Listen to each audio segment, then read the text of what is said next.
নমস্কাৰ বন্ধুসকল, মোৰ এটি নতুন ভিডিঅ'লৈ সকলোকে স্বাগতম। মই বৰ্তমান উপস্থিত আছোঁ গোলাঘাট জিলাৰ বৰপথাৰৰ সৌৰাংঠা গাঁৱত থকা এখন ৰবৰ বাগানত। ৰবৰ গছ বৰ বেছি নাই, হ'লেও এই ৰবৰ খেতিনো কি ধৰণে কৰে, কি ধৰণে গছবিলাক হয় তাকে চাওঁ বুলি আহিলোঁ আৰু এই ভিডিঅ'টো বনাই আপোনালোককো দেখুৱাম বুলি ভাবিলোঁ। মোৰ ৰবৰ খেতিৰ প্ৰতি বিশেষ জ্ঞান নাই, কিন্তু খেতিবিলাক ভাল লাগে কাৰণেই এটা থুলমূলকৈ এটা ভিডিঅ' আপোনালোকলৈ আগবঢ়াইছোঁ। এয়া চাওক, এই ৰবৰ গছৰ এই বাকলি কাটি আঠাবিলাক উলিওৱা হয় আৰু সংগ্ৰহ কৰা হয় আৰু তাৰ পৰা শেষত পদ্ধতিগতভাৱে ৰবৰ প্ৰস্তুত কৰা হয়। এয়া চাওক, এই ৰবৰ গছত আঁচোৰ মাৰি দিয়াৰ ফলত এই ৰবৰ গছৰ আঠা ওলাইছে। এয়া এই ধৰণে দেখুৱাই দিয়াৰ দৰে ইমানটো চাইজতে এইটো কটা হয়। ধুনীয়াকৈ কাটি তলতে যি বাতি থাকে, বাতিটো ইয়াৰ পৰা নিগৰি আঠাটো পৰি যায় আৰু সেইখিনিকে সংগ্ৰহ কৰা হয়। পিছত তাৰ পৰা ৰবৰ প্ৰস্তুত কৰা হয়। এইটো দেখিছে, এইটো হৈছে ৰবৰ গছৰ গুটিৰ বাকলি। এই গুটিটো ভিতৰৰ পৰা ওলাই গ'ল, বাকলিটো পৰি আছিল। তো ৰবৰ গছত লগা গুটি বাকলিটো দেখুৱালোঁ আপোনালোকক।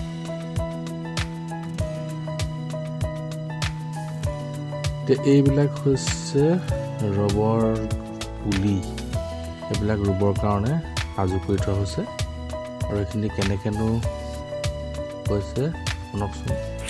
এইটো হৈছে মানে এই টুকুৰা যে এইখিনি পৰা এই টুকুৰা ষ্টাম্প, এইটো পৰা এই ৰবৰডালত এইটো সোমোৱাই দিছে এই টুকুৰা।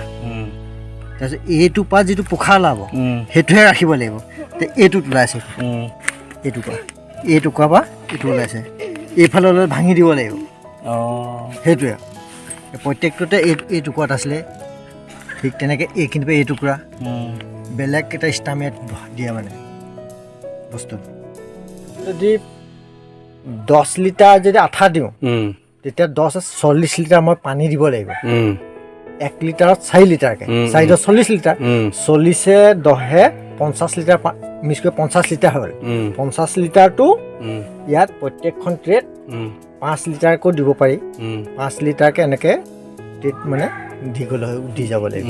তাৰপিছত এটা এচিড আছে, এইটো ফাৰ্মি ফৰ্ম বুলি কয়।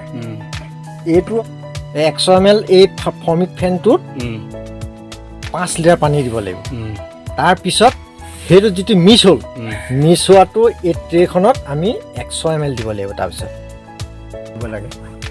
আপুনি সেইখিনি ইয়াত থ'লে চব মিক্স হৈ গ'ল, তাৰপৰা এদিন ৰাখি দিলে নেকি? তাৰপিছত পিছদিনাখন গৈ চেপিব লাগিব, মেচিনত চেপিব। ৰেট থকা দ্ৰব্যখিনি মেচিনত চেপাৰ পিছত এয়া ৰবৰৰ সৃষ্টি হৈছে। এইটো ৰবৰ হ'ব লাগিব। এই বস্তুটো এইটো এতিয়া এইবোৰ শুকোৱা, ইয়াত এতিয়া এনেকৈ চালেও ইয়াত একো যদি যিবোৰ নুশুকায় ইয়াত চকলকৈ হেৰি হৈ থাকিব। এইবোৰ এতিয়া এনেকৈ দেখি থাকে ইয়াত। এই পাৰৰ পৰা এইফালে বস্তুটো ইয়াত একো নাই। যিটো কেঁচা হয় নহয়, এইটো এইবোৰ একো হেৰি হৈ থাকিব ইয়াত, চকল হৈ থাকিব হয় নাই? মই এতিয়া এইফালে হাতখন মোৰ দেখি গৈছে, এই হাতখন দিছে না, এই হাতখন দিছে না, এইটো হাতখন দিছে। যদি নুশুকায় তেতিয়া এই হাতখন নেদেখে। এইটো এনেকুৱাটো কৰিবলৈ মিনিমাম 4 দিনমান শুকাব লাগিব। তাৰপিছত গৰমৰ কাৰণে জুইৰ সেক দিয়া হয়। গৰমটোৱে ইয়াক কালাৰটো আনি দিয়ে আৰু তাত দিয়াৰ পিছত সেইখিনি বিক্ৰী কৰিব পৰা যায় আৰু লাষ্ট ফাইনেল সেইটোৱে হয় নাই?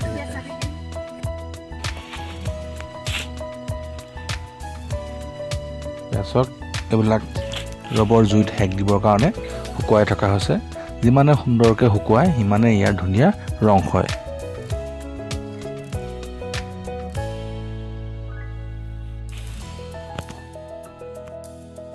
আঠাখিনি মেচিনত প্ৰেছাৰ দি শুকুৱাই এই ঘৰটোত সেক দিবলৈ থৈ দিয়া হয়। মানে সেইটোৰ পৰা ইয়ালৈ দিব হয় নাই? মেইন সেইটো হৈছে এইটো মানে এইটো তাৰপৰা এইটো বিকিব পৰা হৈছে। এইটো একদম পুৰা কমপ্লিট হৈ গ'ল এইটো হয় নাই? এইটো হৈ গ'ল মানে।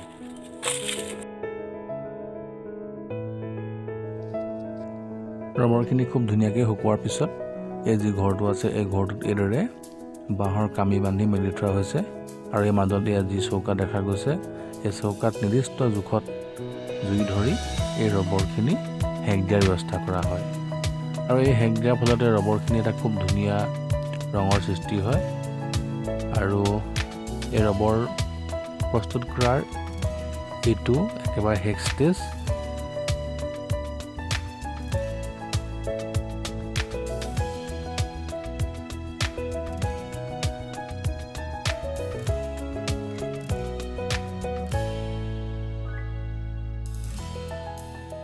এখন ৰবৰ বোৰ্ডৰ অধীনত এখন আমাৰ ছ'চাইটি আছে।